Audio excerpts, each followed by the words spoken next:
Hello everybody. Before we get started, I just want to make sure I got in the shot that people from Reddit and Instagram and places like that are going to be looking for. I know that I get quite a few people that come over here from time to time from those places, and there's a very particular thing that they all want to see, so I'm just going to go ahead and show that to them up front. And with that out of the way, we can go ahead and talk about the subject of the video, which is an update on the StARpion project. For those of you who have not been following, who may not know, this is the StARpion. I call it that because it is a combination of parts and features from various weapon systems. It is, of course, a Stribog as a base, but the A3 lower that is on it allows me to use some AR components, and it also allows me to use StARpion magazines. We're actually going to find out, not this particular one, but StARpion magazines in generally work in it. And so it has components from the Stribog, from ARs and Scorpions, and so I mashed that all together and I call it a StARpion. We are now 340 rounds into this thing with the lower on it. Before that, it had over 300 rounds on it with the original lower. And I just wanted to give you guys a little bit of an update on how it is doing, and then also have a little bit of a gripe session about some of the things that annoy me about it, just so that we're upfront and honest. But as far as the update is concerned, it's going beautifully. In terms of reliability, the only malfunctions that I've had in that 340 rounds were with the first magazine. The last round bolt hold open did not work for whatever reason. It was only on that first magazine, and that's the only time I've had that particular problem. All of the other times in that 340 rounds, the bolt has managed to lock back successfully with a wide variety of ammunition, including things like Wolf, the lacquer-coated stuff, the really thick lacquer-coated stuff, the Blazer Brass, which is known for being a little bit on the lower power side. I also had Tula in it and also Remington in it, and it ran everything just fine and got last round bolt hold open on everything except, like I said, that very first magazine. But that's the only problem that I have had in terms of last round bolt hold open. And the other type of malfunction that I have experienced has been with these 20 round magazines from CZ. These CZ 20 round windowed magazines for some reason do not function correctly with the A3 lower. Once you get to the last few rounds, usually within the last 3 and particularly the very last one, you get feeding malfunctions. And originally I thought that maybe that was a problem with the mag catch not being properly aligned, and that's still technically a possibility, but as far as what I originally thought was just that it wasn't quite installed properly, and it turns out it wasn't an installation issue. I'll get into that when I get to the gripes a little bit more. But it turns out that wasn't the case. It turns out that this A3 lower, with the parts that are in it, just simply does not like the 20 round magazines. It makes the 20 round magazines sit in the gun just a little too high for them to feed properly, and with the components that are there, that's not something that you could easily change. I could file on the mag catch a little bit, but I'm worried that if I do that, then it won't feed properly with all the other magazines, and then I would have the same problem but in reverse. And given that most of my magazines are the other magazines, they're not these 20 rounders, I really want it to work with most of my magazines, and I'm willing to have one type that it doesn't work with. So it works fine with the 35 round U9 magazines from PSA. It works just fine with the 30 round smoke translucent magazines from CZ. It even works with these extended PSA magazines, extended to 50 rounds total. But for some reason, well, like I said, I know what the reason is. It's too high in the gun. It's a little proud, but it does not like the 20 rounders. So those are the only things that I can fault it for in terms of reliability. The very first mag, last round bolt hold open didn't work that one time, and that's it. And it doesn't like the 20 round magazines. 340 rounds later, that pattern has continued, and those have been the only issues at all. Every magazine since then, last round bolt hold open worked just fine, and every other magazine that I have except for the 20 rounders worked just fine. So overall, I'm very satisfied with the gun. A little annoyed that it doesn't work with the 20 rounders, but I don't use them very often anyways, so that part is just fine and wonderful. And given that you can customize the A3 lower to put in whatever components you want, it is really easy to wind up, you know, kind of falling in love with the gun in terms of how it feels to shoot. A lot of people will talk about the reduced recoil of the A3 design, and frankly, for those of us who were testing this gun and also the other gun that was kind of a part of this test, there was another person that I know that wanted to have a custom lower and wanted it set up the same way I did, so I basically just bought two and kitted them out for that person as well as myself.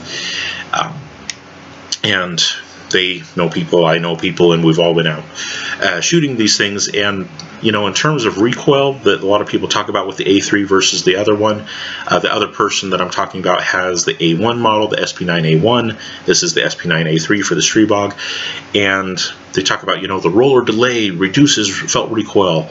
No, it doesn't, not really. There is a slight difference between the two, but it is not enough to talk about. The advantage of the A3 versus the A1 is that with the A3, you get reduced port pop, and you also get reduced port flash. It is something that shows up in application most with suppressor usage, and especially nighttime suppressor usage. Other than that, on the practical level for the everyday shooter, there really isn't a whole lot of difference between the A3 and the A1. At that point, it's basically just a matter of preference. Sorry to burst any bubbles out there, but that's really what it comes down to in that regard.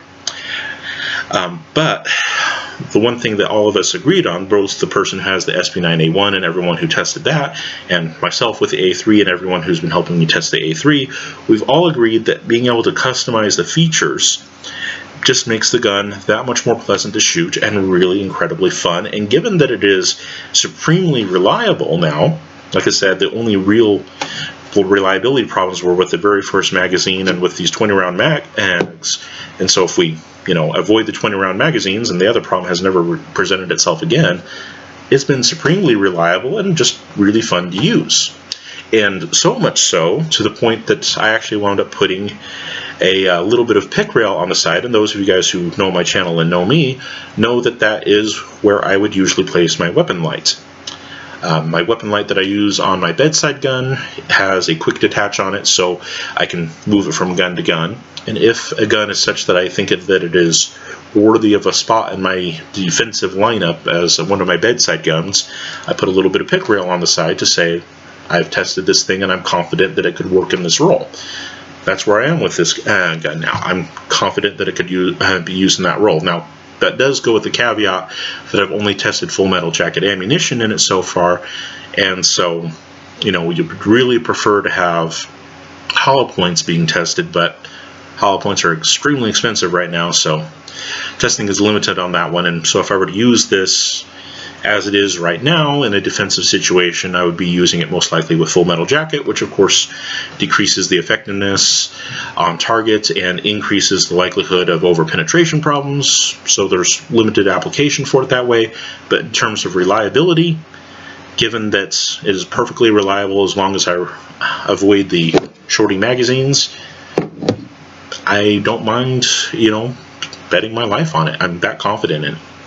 But as to the Gripe session, there are some things that I wanted to talk about with the A3 lower itself, and one issue with the Stribog that I wanted to talk about just so that people would be appraised of possible issues that they may have. These are fairly fine details. They have not affected the overall reliability of the gun to any extent. Like I said, as long as I avoid the 20-round magazines, the gun has been perfectly reliable. The last round bolt hold open issue only happened on the very first magazine that I put in it with this new lower, that is, and that's the only time that problem has happened. Okay, and the other gun that we did this to, the SP9A1 that we did this to, it didn't have that problem at all. It's been perfect. I will take that back. There was a left-handed person that we had shooting it who shot it such that their offhand was covering the ejection port, and that of course induced malfunctions. And then the person who owns that one decided that they wanted to bump fire the gun, because who doesn't want to bump fire the gun, and that resulted in a case of hammer follow, which is very typical when bump firing. Those are technically malfunctions, but they're not malfunctions that you wouldn't expect in those scenarios. If you cover the ejection port, yeah, the gun's not going to work properly. And if you bump fire the gun, you can get hammer follow. It's just the nature of the beast. But other than basically user-induced malfunctions, the gun itself, for the SP9A1, was perfectly reliable. It's the A3 that we've had only the A3 that we've had any issues with. And like I said, it was just basically the first magazine and these little 20-rounders. That's it.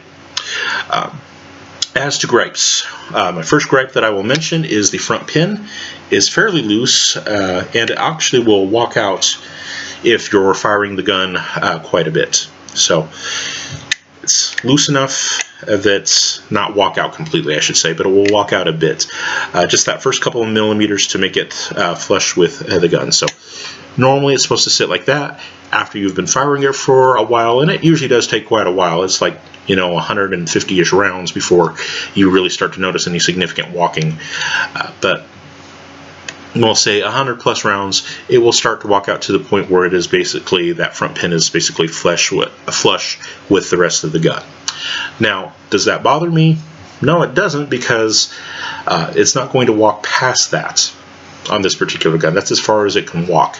And we will see the reason why here very shortly, but let's go ahead and get the gun taken apart. Now, the rear pin does not have that problem. It is extremely tough, and so I have to use a tool to get it to move. And I would rather it be too tough than not tough enough. So that for me is a good problem to have. Now, in a field expedient situation, you might be able to use a round to push him out and get him started and all that, but yeah. Now, the reason why this will not come out all the way on the front pin is because the parts that are on the front are actually misaligned, and that makes it really hard to get that front pin out.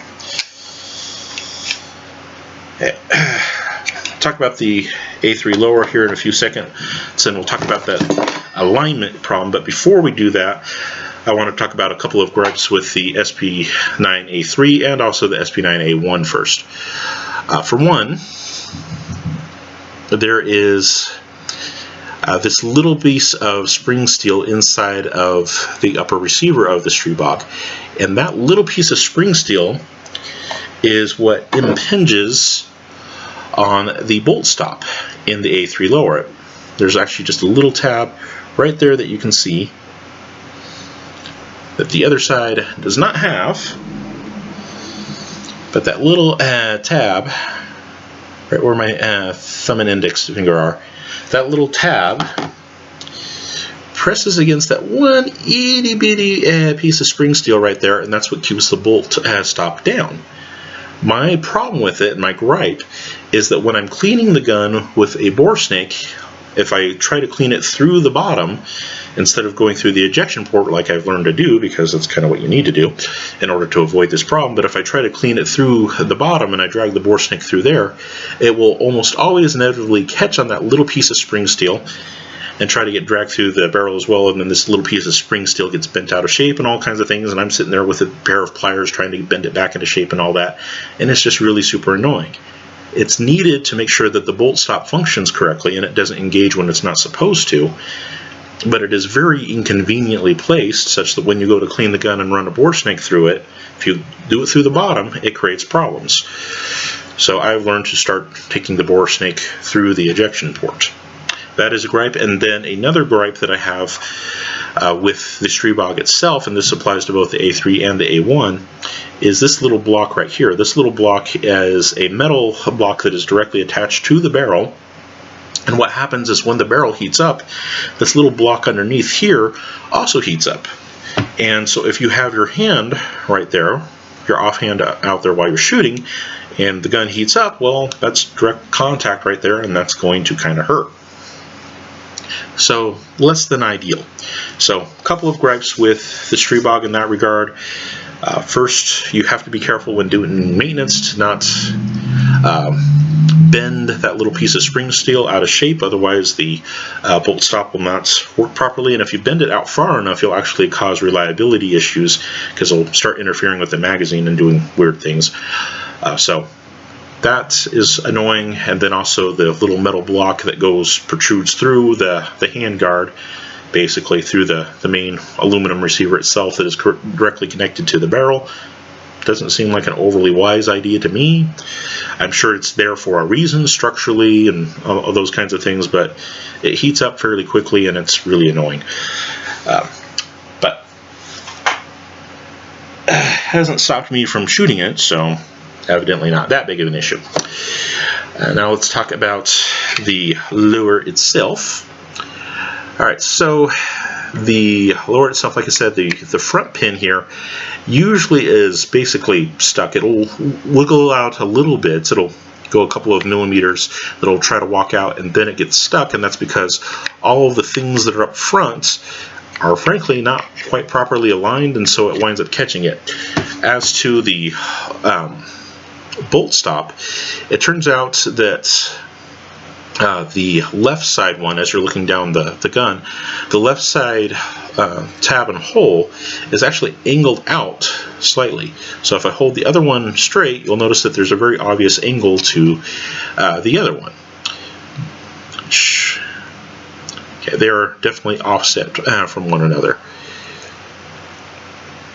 This one's almost straight, not quite, but this one's definitely angled out a little bit, and that of course causes some interesting alignment problems, and it's really super annoying.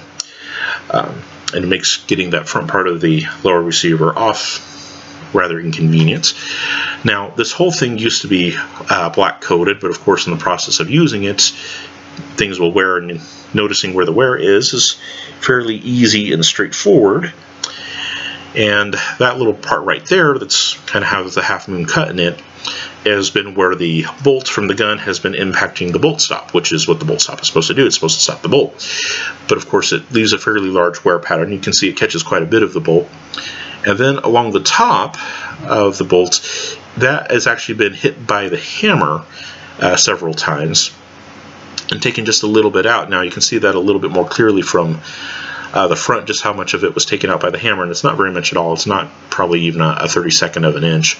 It's not very much, but it has taken a little bit off of the bolt stop. Now I'm not really worried about that 32nd of an inch because the amount that is actually stopping the bolt is pretty sizable, pretty considerable. So that little bit that gets taken off the top is not a very big deal, but it is a little bit of an issue. And let me go ahead and put it together and let me show you what I'm talking about with the hammer hitting the bolt stop. Inside the gun, that is what happens.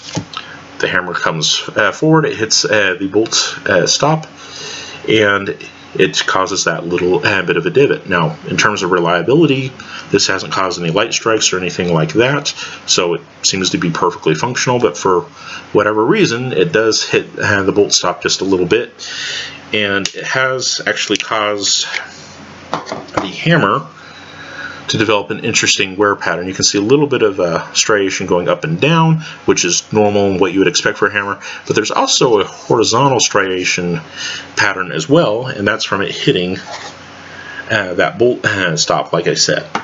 Now, feeling it, I can't feel the divot. I can just see the marring on the surface, but I can't feel the divot, and so it's obviously not taking any significant amount of material out of the hammer or anything like that. There's no scalloping or anything like that developing. It's just a visible wear pattern, that's it.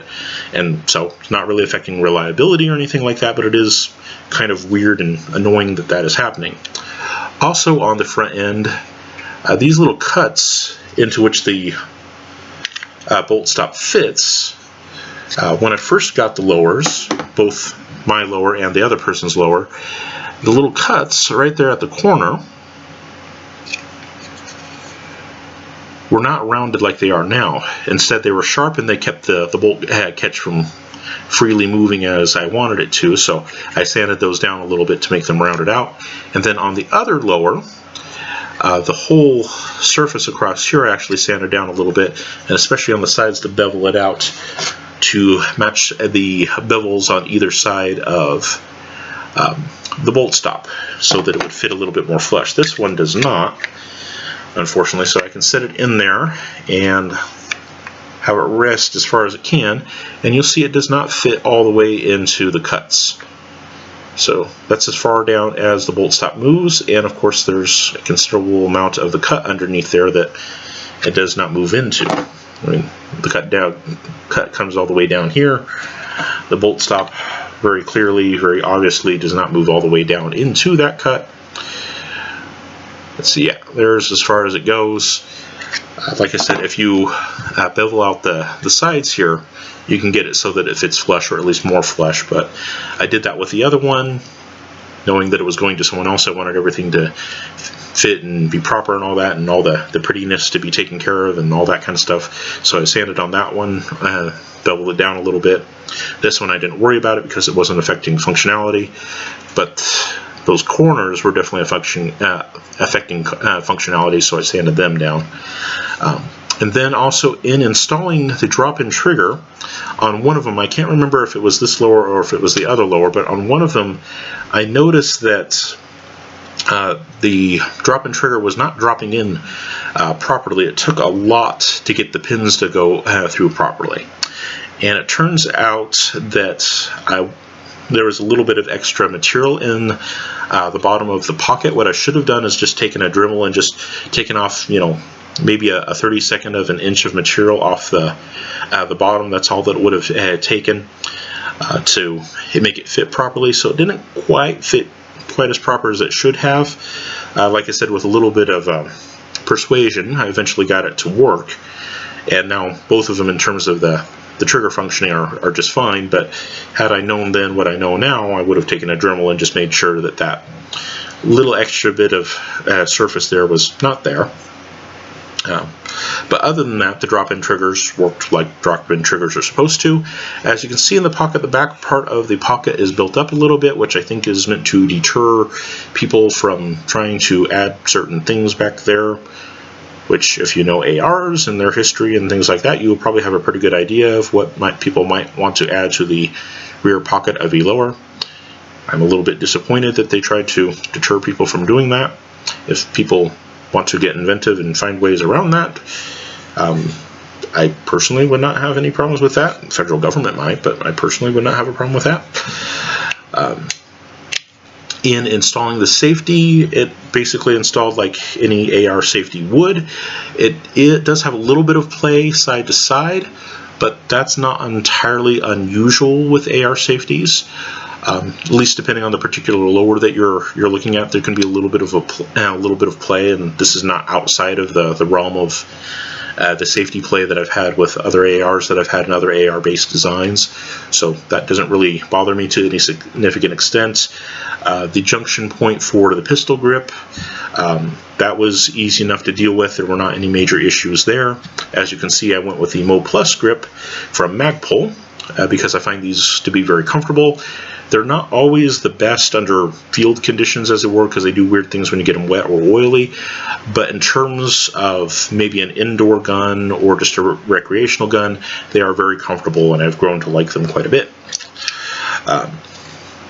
Another gripe while I'm at it was the magazine catch. When I first got it, it was making a rather horrible clicking sound, and I took it apart and I found that the holes where the spring that activates the bolt stop were slightly misaligned, and they had caused the spring to bend a little bit. So I tried to re-bend the spring as best as I could, and now the clicking is not nearly as loud, but there is a little bit of a click, but not nearly as much as there used to be. Originally I thought that might have been part of the issue with the 20-round magazines not working, that something was misaligned, and it turns out that there was a misalignment. The holes for the spring were misaligned.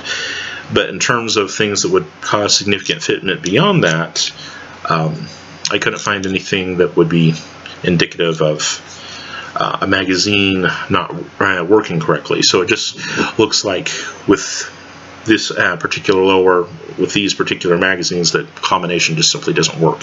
When I put them in, that magazine sits a little bit higher than the other magazines do, and that's just because the gun magazines are designed a little bit differently, and it's hardly even perceptible, but the regular magazines do sit just a little bit lower than the 20-rounders do, and that's what causes the feeding malfunctions. So I could get around that by filing down the top of the mag catch a little bit, The only problem is that if I do that, then it doesn't work with the other magazines anymore.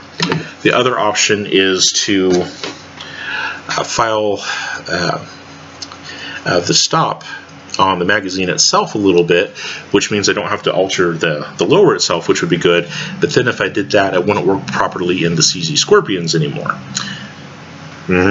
So one way or another, either my StARpions will not work properly with the 20-round magazines, or my Stribog, my StARpion, will not work properly with the 20-round magazines. So one way or another, I'm kind of out of luck there. I have elected just simply to not use the 20-round magazines in the StARpion, and that solves that problem. Because like I said, it is definitely a placement issue. The 20-round magazines just sit too proud with the way that it is. And like I said, if I were to fix it, I would basically create magazine issues the other way around. And that's kind of the problem that you get with a gun that has lots of different magazines that are made by different magazine producers. All the different companies that are producing all these different magazines are not going to produce in exactly the same way, mostly because of trade secrets within companies and whatnot, and also just because they want to be a little bit different, etc., etc. They're going to do their own thing at the end of the day.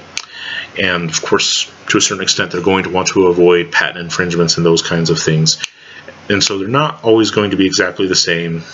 And when you have something like this that is made by even a third party from the original group that actually made the magazines in the first place, you wind up with issues with tolerances from one company being applied by this company, etc., etc. And almost always some group gets left out. In this case, it was the 20-round CZ magazines that got left out. It's just the way it had to be. If the tolerances are far enough out, it's just simply not going to work. And there's not a whole lot that companies can do about that. I am personally glad that they biased it the way they did. It works with the larger magazines, the 30-rounders, the 35-rounders, the 50-rounders. I'm glad that they biased it in that direction, because recreationally that seems to be what would be most appropriate and work the best. And so that's good. That works. Like I said, I'm a little disappointed that the 20-rounders don't work with it, but I don't really plan on using the 20-rounders that much. But yeah. Alright, so those are my gripes and complaints, just so that you know and that you're apprised. But like I said in the first part of the video, I actually really do like the StARpion. Now, it has been an absolute blast to shoot. Everybody who's had a chance to get their hands on it, so to speak, has absolutely loved it. And I can't say that I blame them for it, because it has really been quite fun. And rather enjoyable. Alright, go ahead and push that through. And it's very easy to tell which pin is supposed to be the rear pin, because it has a little bit of a cut on it so that the bar of the upper receiver will not interfere with it. Go ahead and get that in there and then show you how that works. Yep, okay. So yeah, take it off just enough material that it doesn't interfere with the receiver, and that's great. So yeah, 340 rounds later, only malfunctions were on the first magazine. Failure to lock the bolt back. That problem has not been presented again, and it doesn't work with the 20-round windowed CZ factory magazines. That's it. Other than that, it has had perfect reliability, so much so to the point where I have added pick rail for my weapon lights, meaning that I'm willing to use this thing defensively if need be. I've only tested with full metal jacket ammo so far, so of course it would be limited to what I've actually tested with, which does limit the range of applicability to a certain extent. But it's reliable enough now that I'm pretty confident in it. It would be nice to be able to put 1,000 rounds plus through it so that I could be really confident, but with ammo prices being what they are right now, I can't afford that. I have other guns that I have put thousands of rounds through that I know are reliable, and so those are the ones that I primarily rely on, because they've already been tested and I know what to expect with them, and I've also tested them with hollow points and things like that. This one is not a top priority in that regard, but to the extent that I've tested it, I'm very satisfied with it. And yes, like I said, there are lots of little gripes that I had in getting everything to line up, and there's some fitment issues and whatnot, and I think A3 Tactical could do better on some of those. But at the end of the day, The fact is, it works.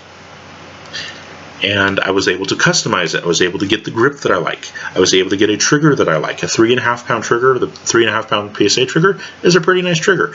Having an ambidextrous safety on it, a true AR ambidextrous safety on it, is a rather nice thing to have. And like I said, it works. And at the end of the day, that's really what matters. It's comfortable, it's functional. What more could you want?